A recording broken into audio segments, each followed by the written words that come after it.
Hello, good afternoon. Welcome to News Hour live on GBC News, the News and Governance channel. We're also live on GTV, on Facebook at Ghana Broadcasting Corporation. Welcome. My name is Micheline Taka. Thanks so much for joining us. On day one of his Hafo regional tour, President Akufo-Addo inaugurated the Brosankro Small Towns Water Projects in the Tamil South District.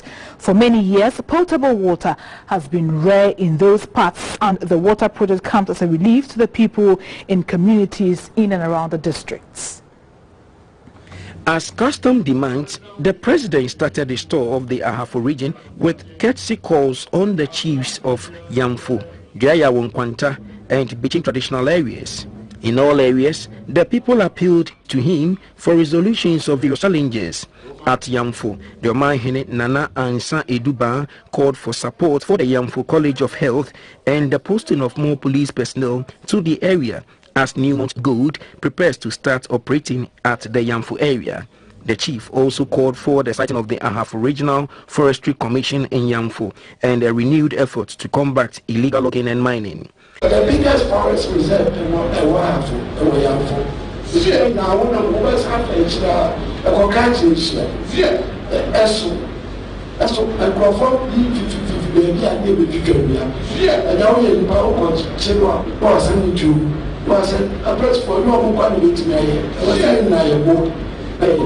The president pledged to consider the request and also assured the chief of government's determination to fulfill all promises made to him. At Diayawonkwanta, the president inaugurated a newly constructed administration block built at the Presbyterian Midwifery Training School. Next was Bechim, where he was welcomed by the Omahene Nana Fusujiabo Akutu. Among other requests, the Bechiman Hene urged the president to get the Bechim Techimentia of Finto Highway constructed since it was in a deplorable state. He also called for the upgrading of the Bechim Government Hospital. The president, in his remarks, assured the chief that funding has been secured to make 2021 the second year of roads, whilst his other requests will be considered. Construction the project has been approved. This is a very good area which will be development in At Brosankro in the Tano South, the president inaugurated a small towns water project. The project, which started in 2018, has brought relief to the people. Sports infrastructure development came to the fore as the president visited the site of a sports complex project being funded by the Minerals Commission in Kenyasi. It started in 2000 and scheduled for completion by December this year. The inspection of the sports facilities was preceded by more courtesy calls on the chiefs of Kenyasi number 1 and 2.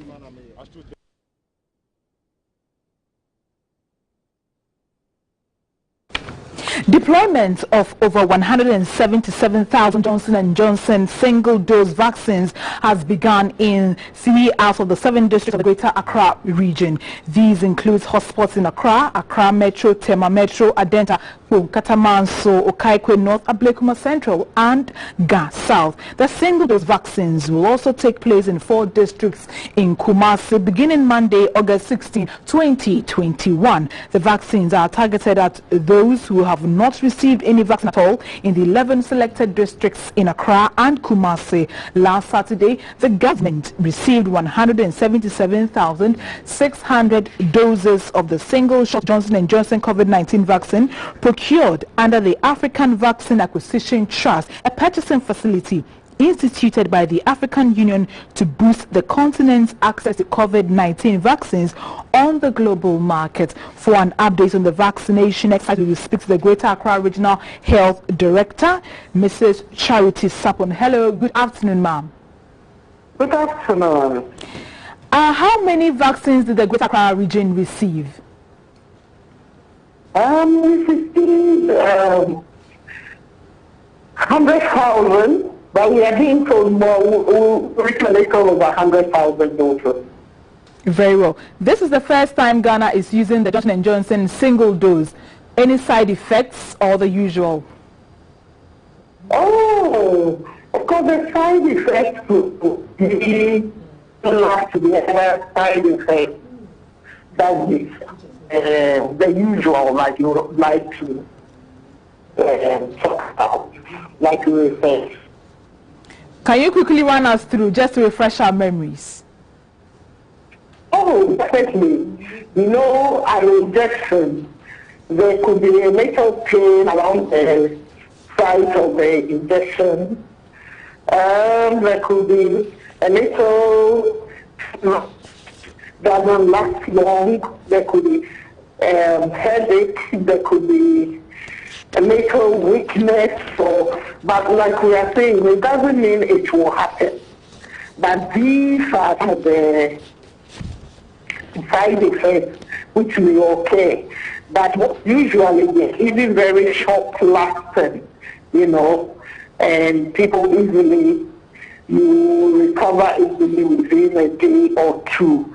But should there be any small serious side effects, you know, we continue to monitor all other events that will occur following the immunization, and we also continue to appeal to the general public to, you know, report to the nearest health facility if you are experiencing any unusual out of the ordinary side effects, so that we will immediately to the necessary management and treatment. Well, Madam Sapon, how when is the process going? How long is it going to last? Yeah, I'm suspecting that it's going to last from Monday to Friday. That is from 16th August to 21st August. Sorry, to 20th August. Okay, so currently deployment is underway. Currently, the deployment is underway. We are, you know, like you rightly said, we have received the necessary logistics for the same district. And then also, the districts are also, you know, engaged in their social mobilization, their education, and the usual to ensure that the district eligible persons know who they are, where to come for the one dose, Johnson vaccine, and all the necessary things. So the process has started. I can say that we'll take off on Monday. A Greater Accra Regional Health Director, Madam Charity Sapon, who was assured that the Johnson & Johnson single dose deployment is currently underway and that vaccination will start come Monday. GBC News visited some of the selected areas where the vaccination exercise is scheduled to take place.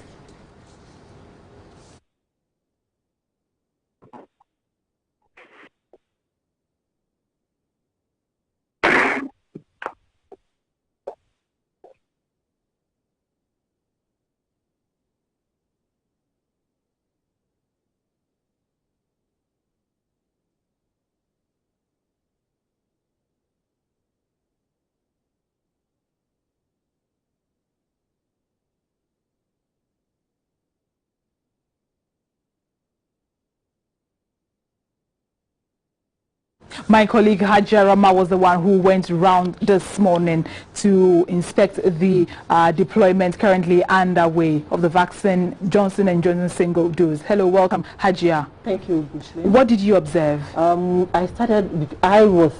jurisdiction I visited was the Okankwe North, which is part of the hotspot. When we got to Achimota Hospital, we realized that there were no signs of vaccination ongoing. My interactions with some of the officials, they told me that they are currently training those who to administer the vaccine. So currently they're just training the officers who would then go to the district level to also educate the others on how to administer the vaccine. So for now, there is nothing like vaccination ongoing. Secondly, I went to the La Paz Community Hospital. I met officials there as well, and it's the same issue. But what they said was they've not received any letter indicating that something would happen there, though they just provide their premises for the vaccination. But whatever goes into the vaccination issue, they have no issue. So I would say that I think deployment is underway, but not the vaccinations as we thought. That's what okay, so they're just taking stock of the vaccine to be used on Monday. In any case, I just spoke with the health director for the Greater Accra region, and she said deployment is underway, but not vaccination. So it goes on to buttress what you're saying. Thank you very much. We wait for your detailed report subsequently. The Upper West region has experienced floods after some hours of rain on Friday. Our Upper West regional correspondent Swala Abdul Wahab is on assessment tour of the region with officials of the disaster management organization NADMO. He will join us later in the course of the bulletin.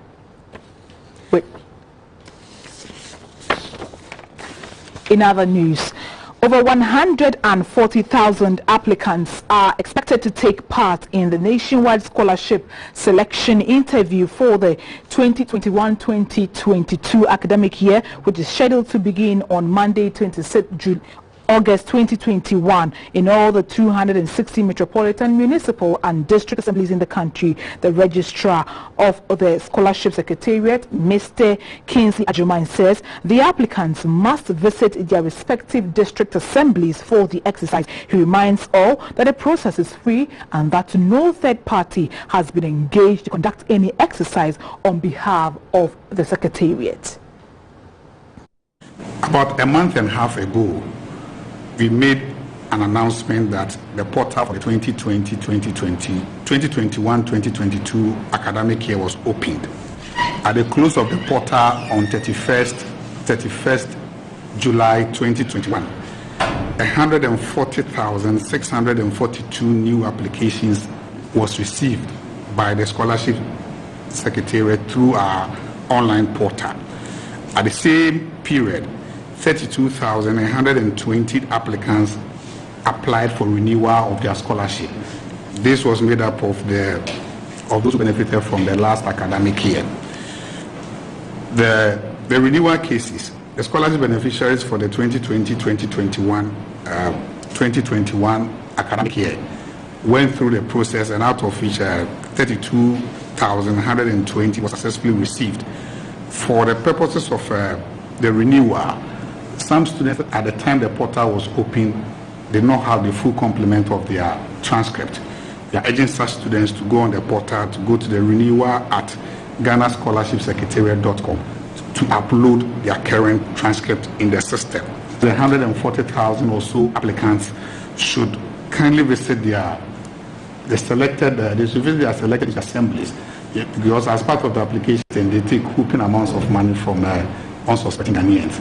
We think that when we don't get the help from someone, some of these social goods cannot be delivered. I think it's a hoax, and we should grow out of it. We have issued a lot of public alerts, but every now and then we hear news of people being duped. Don't allow yourself to be swindled. If you are capable of paying certain amount of money, I don't think you would have brought yourself up to be awarded a scholarship. Our services are free. Back to our story on floods following today's downpour in the early hours of the day. Our Upper West Regional correspondent Swala Abdul Wahab is on the assessment tour of the region with officials from the disaster management organization NADMO. Hello, good afternoon, Swala. Good afternoon, Michelin. Good afternoon, Michelin. I can clearly hear you. Can you hear me, Swala? Yes, I can. I can hear you. What more can you report on the floods? Well, the rain actually started 2 days ago. In fact, I should say even 3 days, because it has been raining intermittently. But as early as 6 this morning, we started hearing that part of the highways of the region had been flooded. So, and it was still raining. Then around 9 thereabout, we started getting some visuals on social media on the situation. But as we speak to you now, we are currently at one of the scenes where the rain has caused extensive damage to the highway between Serpere and Nadoli. In fact, we are currently between Serpere and Nadoli, and the road has been cut into three. The damage, I should say, is very, very extensive.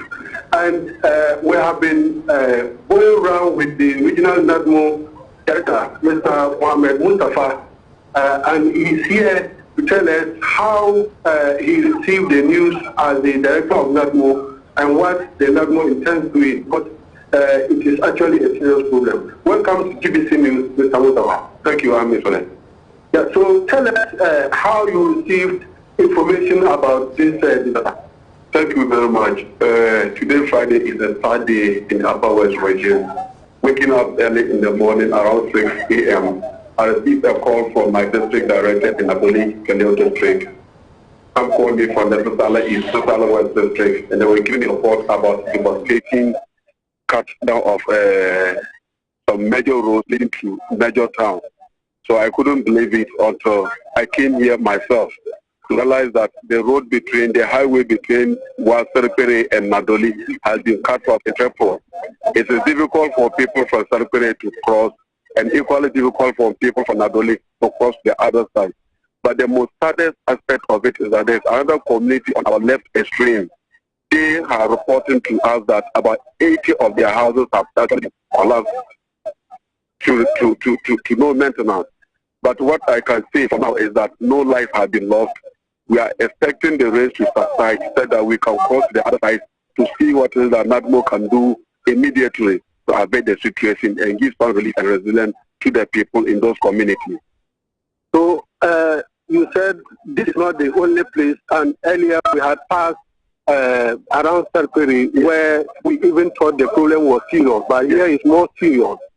So those who have been displaced, what does NADMO intend doing to ameliorate their suffering? Yes, currently as NADMO itself, we cannot cross because you've seen what is happening. We can't cross the other side, let alone to assess the extent of damage. And what is it that we are going to offer to the people? That's our challenge as of now. If not, my operations team and I were on a standby to see the extent of the damage so that we can respond immediately. But as of now, we are all distressed. We can't cross. Those people cannot equally cross. And this is not the only place. The information we are getting is that in between Babili and Nadoli is also cut off. And then in between Jirapa and Nadoli is also cut off. So we're in a triangle from where some major communities and districts cannot cross to the regional capital. Where our central warehouse is, we can go and save some of the individuals. But we are currently in a mess. That's why I describe it as a hard day. Some people are suffering, and we cannot go to extend some assistance to them. And they can equally go to the other side. That's the situation we currently face in the Upper West region. So, Mr. you've just listened to the regional director of NADMO, Mr. Mustafa Ahmed. In fact, we have a very long queue of vehicles and hundreds of passengers stranded here. And it doesn't look like the problem is going to be solved immediately, because looking at the extent of damage caused to the road, it's likely to take more than 1 or 2 weeks to be able to solve the problem before any vehicle from Wa can cross to Nadoli. This is a highway, remember. This is the main road that all the articulated trucks from the south use to go to Burkina Faso. And if this road cannot be used, it means that all the vehicles from the south, when they get to Serpere, they cannot move beyond that. And that is going to have economic consequences on the nation's economy. A lot of goods cannot be transported from one to the other side, and goods from the other side cannot be transported to this side. So those who want to travel to Bolaga, they may have to use Tamale, because there is no way that any bus or vehicle can cross at where the cars are. There are actually 3, and that's a very serious situation. Before I take leave of you, is this a flood-prone area, or this is just one-off? I think this question is very important. in my chat with the regional director of NADMO, he said this place is not a flood-prone area. And so the organization is taking aback that the situation has occurred at this particular portion. According to him, no flooding incident has ever taken place here. And so this is the first time it's happening here. But ironically, the areas that are known to be flood-prone, they are not that affected like this place. And that is what has surprised a lot of people who have gathered here wondering how to be able to cross to the other side, and those from the other side to able to cross to this side. The visual that you see on television, in fact, was the first part. The second part here is very massive. But as we speak now, the rain has, the water has seeded, and we can now see the road clearly. But no vehicle, no motorbike can attempt to cross. And those who want to cross by walking may also be exposing themselves to serious risk. Thank you very much, Swala. I was speaking with our Upper West Regional Correspondent, who is currently on an assessment tour with the officials of Disaster Management Organization, NADMO, Swala Abdul Wahab. Members of Parliament aged 45 years and below have met with the young fellow of the United Nations Population Fund to celebrate this year's Youth Day. The members of Parliament who form part of the International Parliamentary Union say the youth wield the power to make value of themselves and the needs of society. Sarah Ofori with the details. The youth are said to be largely represented in the 7th Parliament of Ghana, with about a third of its members under 45 years. Being members also of the Global Organization of National Legislatures, their role is to promote peace, democracy and sustainable development. They are also to advocate the interests of the youth in the development agenda. On the occasion of World Youth Day being marked with the theme Transforming Food Systems, Youth Innovation for Human and Planetary Health, a cross-section of the parliamentarians met with fellows of the UNFPA to help them identify their potential in agribusiness, recycling waste and capacity development. The actor, farmer and trained engineer, Mr. John Dumelo, touted the rewards of venturing into agriculture and urged the youth to look out for avenues to serve. He also encouraged them to position themselves for innovation to enable them to supply the demands of society. MP for Kaikwe South, Ms. Dakwa Newman, asked the youth to persevere in all endeavors, even though all odds may be against them. MP for Afram Plains North, Ms. Betty Mensah, said as much as there are prospects in venturing into agriculture, developing one's social capital also broadens their perspectives on issues. MP for North Dai, Ms. Jocelyn Tete, MP for Tamale North, Mr. Alhassan Suhini, and MP for Imprice, Mr. Davis Opoku-Ansa, took turns to advise the youth. For some of the young parliamentarians serving their second term in office, equitably prioritizing their responsibilities and having the zeal to succeed are enough traits to sail them through in life. The youth represented appealed to the MPs to enact laws that provide them the enabling environment for the youth to thrive. Sarah Ofori, GBC News, Accra. Representatives of small and large-scale farming mining companies have met to discuss best practices and responsible mining to save the environment. The meetings, led by the Eastern Regional Minister, were held at Osino in the Fantiakwa South District and Chebi in the Ibwakwa South Municipality in the Eastern Region.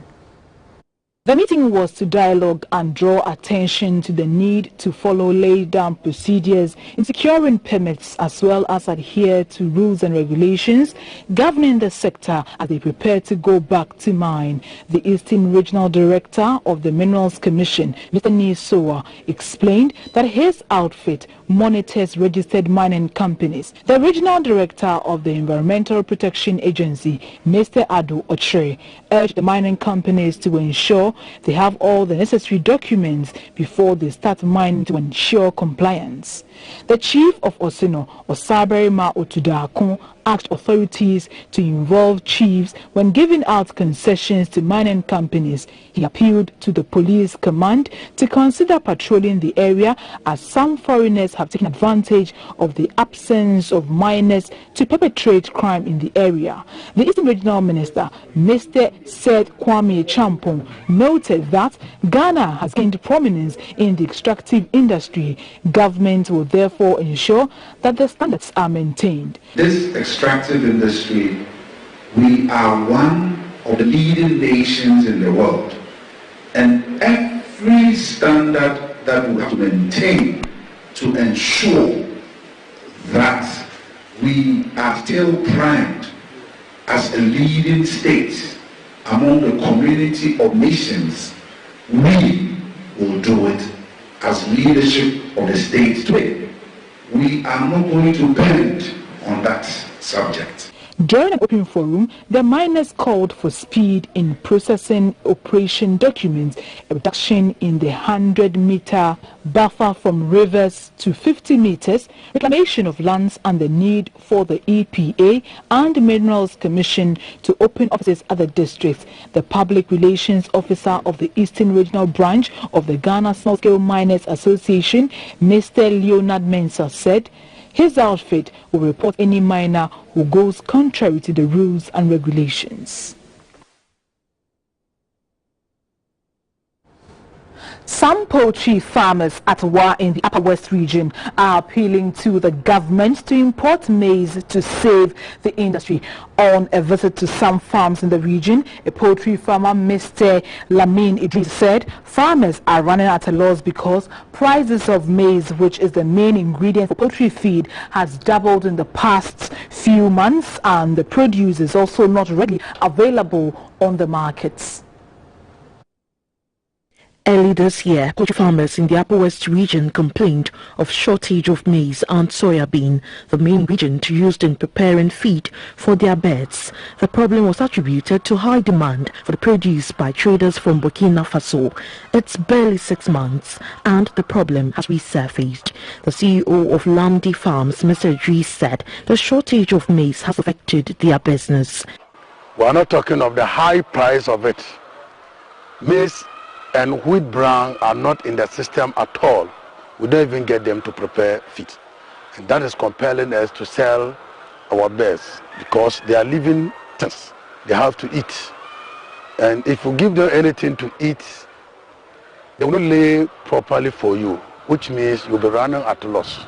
An outgrower for maize, Alhaj Abdullah Ntiku, said he had enough stock to supply farmers last year, but the situation is different this year. He suggested ways to address the problem. At the Wa market, many of the traders said they do not have maize in stock, and this may affect poultry production months ahead. Mr. Ahmed Mumuni is the Upper West Regional Chairman of the Ghana Cocoa, Coffee and Shea Nut Association. For last year, they were saying they are sending it to Burkina. And this year, Burkinas are bringing the maize in Ghana here. So we can't best tell what is happening in the... The poultry farmers say if government does not intervene by importing maize as soon as possible, the poultry industry will collapse and may lead to unemployment. When the Minister for Local Government Decentralization and Rural Development, Mr. John Kweku Poultry, interacted with staff of the whole Municipal Assembly, he assured them of plans to partner with all regional coordinating councils to ensure the government's decentralization agenda is achieved. He therefore called on all metropolitan, municipal and district assemblies to ensure active participation in the citizenry in the governance process at the regional and local levels. The minister's visit to the whole municipal assembly was to acquaint himself with operations at the assembly and also to interact with the staff there. He also inspected an ongoing expansion project of the whole central market and a bus terminal. Mr. Dankweku Boche called for collaboration between the various assemblies and the public in the activities of the metropolitan, municipal and district assemblies. The deputy chief executive in the report to the district assembly shall include a report on stakeholder participation in the activities of the district assembly. A district assembly shall create awareness on local level decentralization and governance. They should undertake advocacy on core development issues such as agriculture, education, health, security, economic, and sustainable development. It needs to work very closely with the National Council to ensure that the vision of the president and make sure that we have proper decentralization in the country. The minister and his entourage are expected to visit the Oti region. It's News Hour live on GBC News, a news and governance channel. We will take a quick break. When we come back, we'll serve you with what's going on in the world of business.